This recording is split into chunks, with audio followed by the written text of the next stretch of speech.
জুলাই বিপ্লবে নারীদের ওপর হামলাকারীদের খুঁজে বের করতে বার্তা দিলেন বৈষম্য বিরোধী ছাত্র আন্দোলনের অন্যতম সমন্বয়ক হাসনাত আব্দুল্লাহ। ২৭ সেপ্টেম্বর দুপুরে সামাজিক যোগাযোগ মাধ্যম ফেসবুকে এই সংক্রান্ত নতুন পোস্ট করেন তিনি। ফেসবুক পোস্টে হ্যাশট্যাগ ব্যবহার করে হাসনাত আব্দুল্লাহ লিখেছেন, শুক্র ও শনি এই 2 দিন নারীদের ওপর হামলাকারীদের সন্ধান দিন।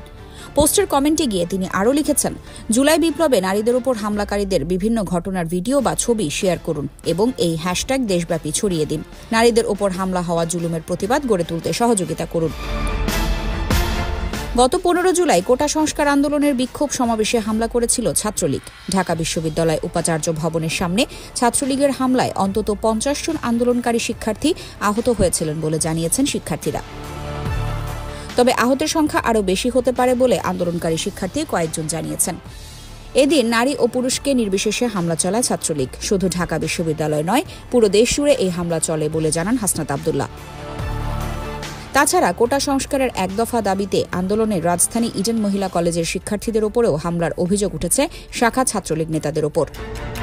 15 জুলাই দুপুরে ইডেন কলেজে বকুলতলায় এই ঘটনা ঘটে বলে জানান হাসনাত আব্দুল্লাহ। মোহাম্মদ রেজা, কুমিল্লা ক্রাইম বার্তা।